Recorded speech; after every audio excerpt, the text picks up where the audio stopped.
I am Universitan. I can tell you this much.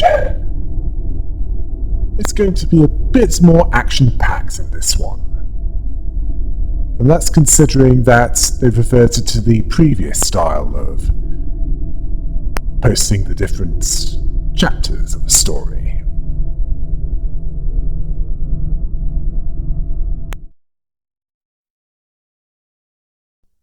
Previously on Leviathan, Virgilius, the Red Gaze, and Garnet were attending an auction for art items hosted by the Ring, one of the fingers, which included a maester of the Ring and the docent that they previously fought against. The items included an urn containing the hair from every person in a village from a town within District 21's nest. That was likely sent to the outskirts. A dancer voluntarily trapped in a T-Corp time dilation field, neither of which interested Virgilius or even Gubo from N-Corp. Yeah, the same wing that doesn't like people recording any footage within District 14, to the point where they send specialist fixers known as taboo hunters to extract any that violate that taboo. As for what both of them were after, it was a painting based on what Virgilius did to a syndicate that included the parents of Lapis and Garnet. He offered the maester a deal that was all too inviting to her to complete the painting, which was called the Red Gaze, which was considered a higher bid to her than Gubo's 10 billion arm. Yes, the former's bid was accepted. Clearly, according to this higher-up within the Ring, it's not about the money. Let's review the timeline so far. Before the Seed of Light project in the Lobotomy Corporation was completed, and yes, it was that long ago, Virgilius, the Red Gaze, destroyed a syndicate which included the parents of Garnet, the rookie fixer that was now under his employ, and his friend Lapis, who was the daughter of the boss of that syndicate, and was also the code for something that is currently unclear. It's likely to be connected to what's going on in some way. Well, whatever it was for, it might explain why Iori the Purple Tear, with the help of Tomeri, destroyed that orphanage that Garnet and Lapis were raised in after their parents' deaths. Well, at least those two, if not the rest of the children of that orphanage being syndicates. Member children. As in the ones that he kills. Well, there's also the question of how Lapis smuggled that tape out of that lab. The lab which is conducting experiments that likely have something to do with the identities mechanic that's a part of Limbus Company. Well, let's see if this book explains more of that. Or at least explains something. The story continues with Virgilius, the Red Gaze, and Garnet being escorted by a Ring thug to their destination within the art gallery, hosted by the Ring. On the way there, Lan Yen, that ponytailed fixer who... Oh. Again? Project Moon? Yes, I've just found out that Lan Yen's a bloke. Well, anyway, he gave them the code, which was eye, fragment, and glass. At least according to Denver. She apparently did a fine job. Well, if you count her getting the code without completely losing her mind due to the prism that showed her an alternate version of herself and made her cry continuously. In one eye. Then Lan Yen spoke on the radio, but small noises and interferences were occurring, likely due to them entering the corridor. But Virgilius had to remain silent about this as the docent, well, not quite the docent, just the ring thug, escorting them, would hear their side of the conversation. They told the two fixers to take a turn in a particular direction. They needed to follow their guide's direction, as the corridor has countless doors, connected by intricate and complex rules. Think the back doors, that endless corridor full of doors in the Matrix Reloaded, but with the added danger of getting lost, as it's not as linear as it might appear.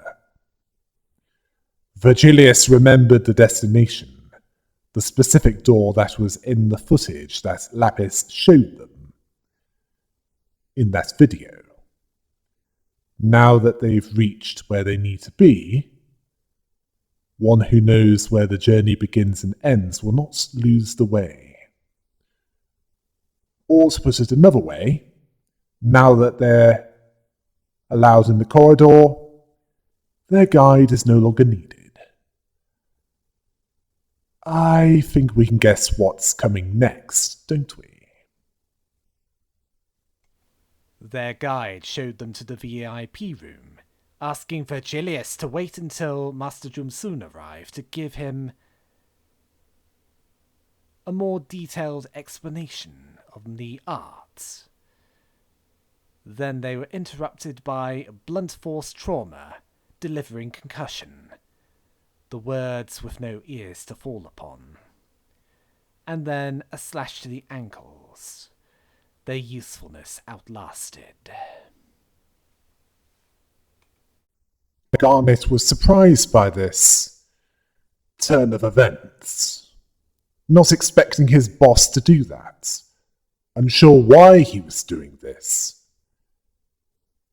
Garnet was always like this. Well, considering that he's witnessed many deaths that he could do nothing about,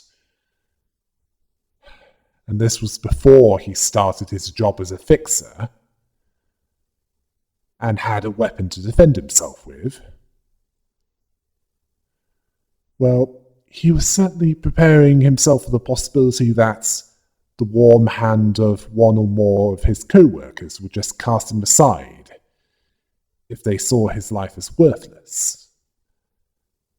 But the world he lived in was far too removed from ideals like reason or ethics for him to consider the tragedies that he's seen as wrongful. In that world, survival and the ability to do so are more valuable. Morality in a grimdark world like that one was more blurry, where it's not as simple as right and wrong. Idealistic people that stay true to what they were quite rare in that world.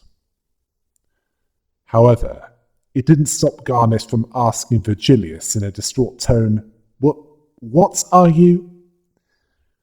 Then Virgilius interrupted him by saying that the infiltration mission ended once they entered the corridor, speaking plainly about it, wanting Garnet to grow into someone who didn't agonize over the sufferings. Basically, it's them or the enemy. That simple when they're in hostile territory. He then told Garnet that they should try and make it quick, using the heating mechanism of his gladius, like the Stigma workshop technology or something similar, built into it. He cauterized the wound of the guide that let them in. They'll live, although he decided that it wasn't worth the risk of spilling blood, even if they might recover from the concussion sooner or later, and then call for backup, making the rest of the mission more difficult. This caused Garnet's eyes to dim, as this was getting a bit much for him. Although it didn't matter if it was because he was disillusioned in the grips of despair or was expecting something different. It didn't matter to Virgilius at this point, as he could see that he needed to soak in the darkness of their job to let it slowly consume him in order to live a normal life. Well, if you define normal as being able to do the job without any questions about the more complex concepts of it, that would tear some apart from within, where it's distortion just waiting to happen. He then was deliberately cold towards Garnet, who told him that they couldn't afford to stand there, telling him to move. They then found a branching path, after walking along a passage that seemed to endlessly extend before them. They came across an intersection. The correct path was clear to Virgilius, but he wanted to let Garnet answer, being silent as he wanted to test him. Garnet thought that the right turn should be taken. Virgilius could see that. As while Garnet might not know it himself, he was good at deconstructing and piecing together information, and finally, some solid confirmation that there are 7 associated affiliated. Anyway, he internalized their workflow during his fixer qualification test. Yes, there's a test for that as well. I mean, you can't just walk up to a fixer office and say, "Are you hiring? Sign me up." In fact, it's not that simple to get a job in our universe.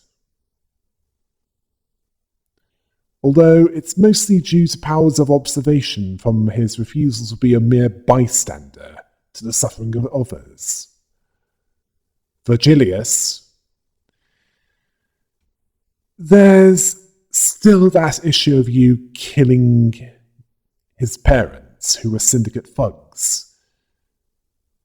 Well, he told Garnet that it's no surprise that he felt that way, that he knew where they started and where to go. Which is, well, it was an apt explanation that he felt that he needed to share with Garnet. He then continued to say that one can only find their way in that corridor by recognizing those 2 points and traversing them, feeling which direction to take. Garnet understood this as reversal of causality, as per the 7 Association training program, that stated that some singularities took advantage of this. Virgilius confirmed this, but warned him to try and talk less to other fixers and clients, as it's best not to come across as a fixer that's in the learning stages, as it helps him to earn a living in his line of work. Garnet understood this. He was focused once more, focusing on the tasks at hand, Virgilius didn't see his faith as his. He noticed that his emotions that flowed out in a way that would work out despite the setbacks that might occur. The mindset that could be useful in the long term. Then Virgilius heard footsteps. When they reached the end of the hallway, sensing someone approaching from around the corner, the long steps that sounded composed and nonchalant came from someone tall, around 180 centimeters. They sounded like they were at home. He alerted Garnet that they're right around the corner, meaning that it was a docent, who understood that they were unwelcome visitors, as there was no guide with them, which led to them attacking the two fixers in rage. The docent believed that Virgilius was just another money-grubbing fixer, using Master Jumsun's passion for art to feed his own greed. Virgilius saw it as pointless to give his side of the story, as she lacked patience and she was dominated by anger, which was expressed by grabbing her pole. Please don't take that out of context, and running towards him. He then told Garnet not to be ahead of him. Garnet understood, as he quickly clashed with the docent's steel pole, which was more solid than expected. The gladius didn't cut through it. The docent, regretting allowing them to meet Master Jumsun, screaming this into his face, a scream full of unadulterated rage. Unfortunately, wrath isn't as strong, unless spite was not removed from it. As wrath with spite denies the docent the power to better able to overcome hardships. Yes, spiteful anger clouds the eyes. If this wasn't the case, the docent would have realized that Virgilius had the advantage with his shorter gladius compared to her long steel pole, making it simpler for him, his gladius striking hard on the steel pole. The hiss of metal scratching on metal, the noisy friction that didn't go unnoticed. Then he kicked the lower part of the pole, making the docent tilt back as her weight was focused on the front. The pole was pinned down by the edge of his sword. He disarmed the docent and used the fist to punch her solar plexus. That's the area where the stomach, kidneys, liver, and adrenal glands are located, which hit hard enough to deform and break her breastbone, sending her flying towards the end of the corridor. Considering how hard he was able to attack during his fight against Yori the Purple Tear, ooh, that's some extensive augmentations. And in this case, it's just with his fist. He whispered to Garnet, while also focusing on the docent, to go find a lab and get there first. Garnet was unsure of this, asking if he was going to be okay. Whether this be out of concern for Virgilius being able to take on the docent, or Garnet being able to do what he was there to do. Well, Virgilius didn't want to say pointless things like, "It'll be fine." So, as a gesture of trust towards Garnet. Yes, let's put it that way. He took his coat off along with the sheath and handed them to Garnet. Yeah. He's loaning Garnet his gladius. He understood that much as he quit both. Then he asked quietly if he remembered the keywords that Lan Yen related to him and their goal. Garnet confirmed that he did. Upright at his core, even if he was prone to waver in his feelings, he held fast, grasping onto this, which is what matters the most, at least in this situation. The docent wasn't going to let them do what they were there to do, having stood back up. Clearly a broken bone was a minor setback for her. Virgilius made it clear that he'll deal with the docent. Garnet should focus on the path. He understood as he turned to go where he needed to go. The docent was confused with what they meant, outraged on top of her pure rage. Due to this seemingly casual exchange, she did not like being ignored. Virgilius was counting on this to dull the sharpness of her mind. She wasn't going to let them get away.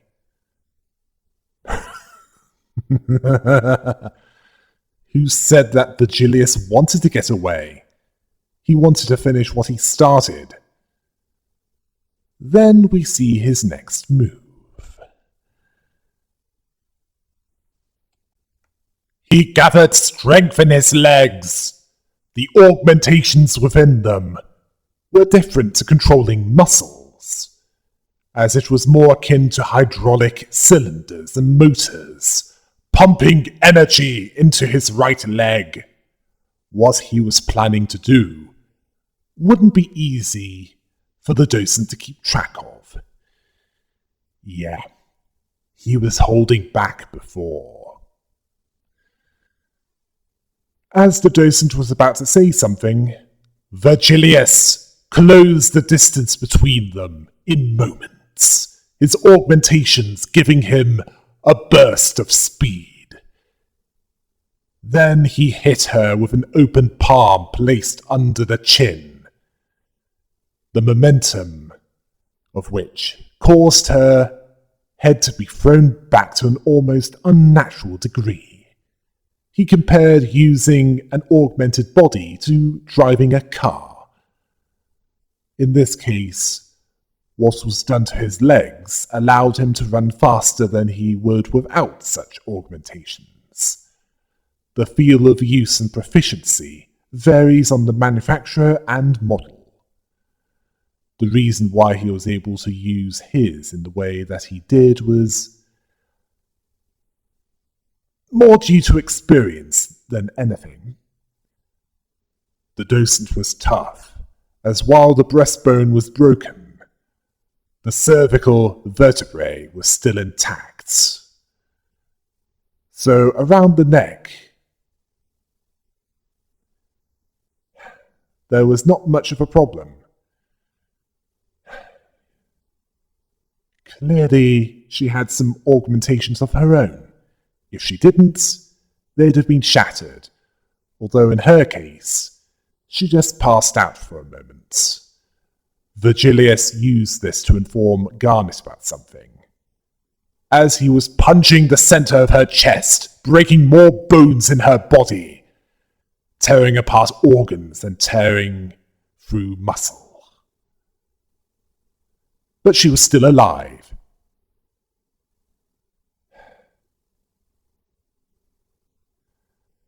And then he was no longer hitting her body, as she was tumbling through a door at the end of the corridor, crashing through. Considering what he said to Garnet, which was now, which he understood to be, Leg it to the lab. I'll deal with the docent. He did so. He knew that the docent of the ring will not be defeated quickly without weapons. Virgilius, you can kick quite well without them. While Garnet set off to do his part, Virgilius walked through the broken doorway. He saw a massive hall with a myriad of purposeless doors.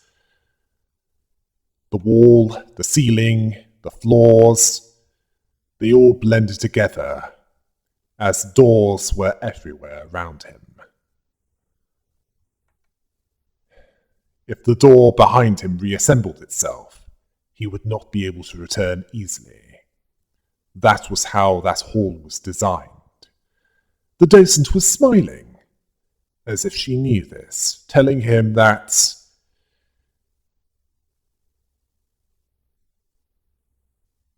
if she knew what kind of place that was, then he should know that it was a big mistake walking into that hall.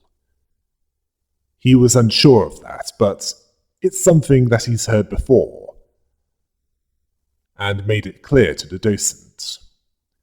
The docent thought that he was bluffing, which was something that he hadn't heard often. She then corrected her posture and lunged at Virgilius. She either calmed down or realized that she had the advantage in a more open space. Virgilius understood this as well, not wanting to give her the chance, his artificial muscle fibers building strength, and with an explosion of force, quickly ran up to her and punched her in the chest, feeling the impact of his hand with her solar plexus. Or rather the bruised flesh around that area. He intended to drop her off the edge into the chasm before she could regain her balance. He needed to end this. Unfortunately, he miscalculated the docent. The way she moved made a cracking and shifting sound. She said, "Finally." She adapted to his attack and stayed in place, smirking at her opponent. He also miscalculated the corridor, as the hall stirred with a strange noise as the floor became the ceiling, as the compartments that they were standing on began to steeply incline. He'd risk losing his footing if he hadn't been there before. It's implied that he has. The docent was hanging onto the edge of what was now a cliff, at a disadvantage. She still wanted to live, to ascend, to defeat her opponent. Virgilius was above her, with a foot stretched right before her eye. The docent made her intention clear. She wanted to drag him into the abyss with her, knowing that she's doomed regardless. But Virgilius noted to her that, as a certain veteran of the Clone Wars in the Star Wars universe would put it, he has the high ground.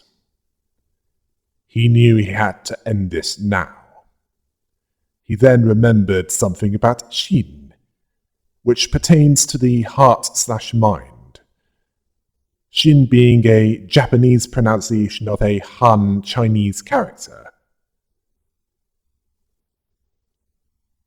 Believing that seeing to Mang being enough for the purpose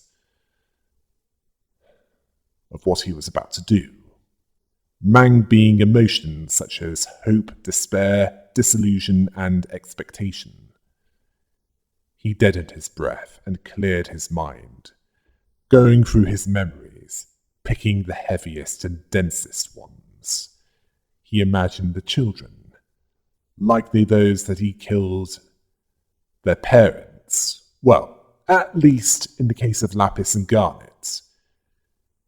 He prepared boxes wrapped with colourful papers for them, with the snow-covered streets around him, full of life, which was surprising considering where he was. He saw emotions being more plentiful than he deserved, even though they might be trivial to others. He calls them absolution. The bundle resembling sunlight scattering away, like beams fading behind dark clouds. Remembering all of it, the moon of hope and despair of that day, likely when the orphanage was destroyed by Tomeri and Iori, the Purple Tear. This made 2 rings of light resembling the glow of the moon wrap around his leg, the nightly luster seen as his leg sorrowfully landed on the docent, as she climbed up what was now the cliff, screaming as this happened. He didn't hear the footfall, although it hit the target and crushed her chest. This wasn't due to augmentation, blood pressure, or the contraction of muscles. The only thing that moved in this case was the mind. He then returned to the broken door and moved through it. This was the power of light she mentioned. The power of sin. Oh yes, Virgilius was named after a Roman poet who elected to use the moon alongside emotions that invoke humans, which is similar to Mang or full moon. Quite fitting considering the developer and how important the moon is in Korean culture. Speaking of which, this power that Virgilius had, it appears to be fueled by strong emotions. The more of it that's used, the stronger it gets. I doubt that what he demonstrated here was full power, and I doubt that it's due to augmentations, at least not the same kind as that which gives him the ability to run faster and hit harder. What does he mean by her? The one that instructed him in using what he just demonstrated. Something that might be a psychoment/EGO. The most likely candidate is Carmen, considering what Lobotomy Corporation's singularity was, the physical manifestation of the mind. And it's clear that strong emotion is how this is fueled. It certainly needed control to prevent it from taking over. I mean, just look at how Kali, the Red Mist, was able to wield a prototype of the Mimicry Sword. It was with the assistance of Carmen. Someone who is, right now, not the same as she once was, in both presence and intent.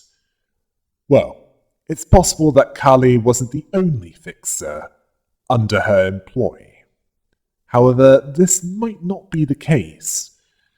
Well, if it's not her, who could it be? Perhaps Iori, the Purple Tear.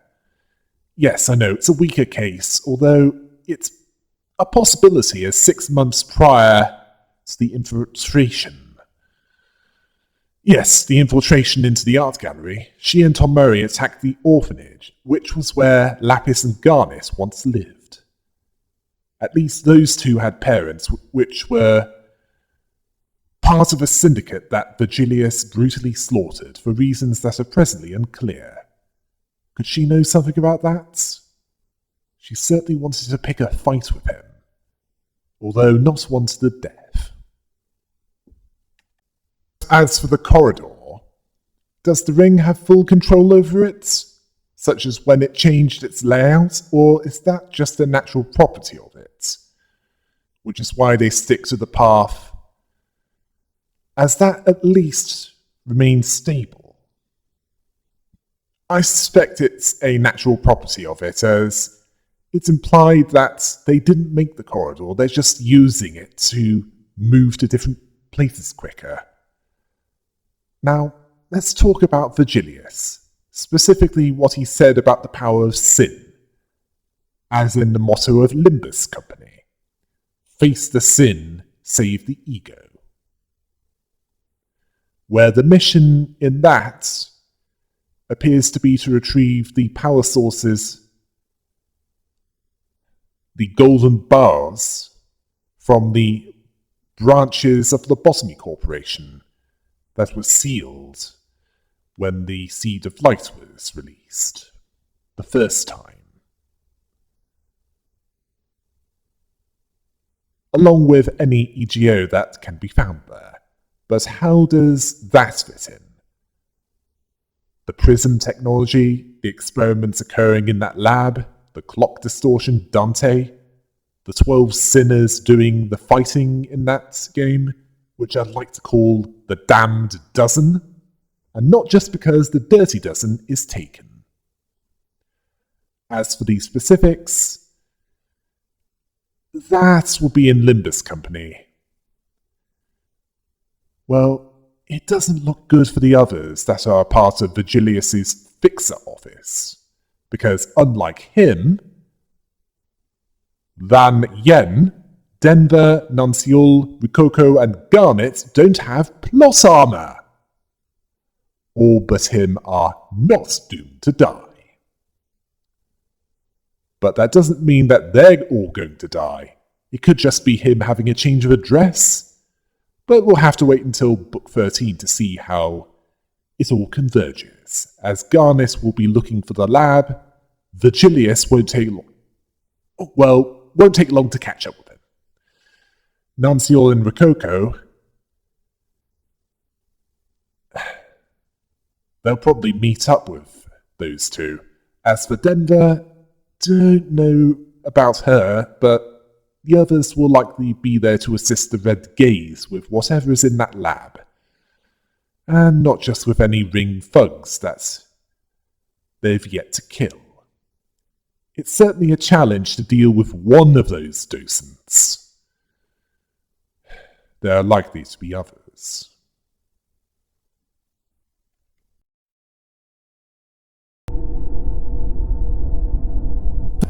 I haven't done a longer one like that since, doing lore breakdown videos on the Distortion Detective. Let's hope this continues. Until next time.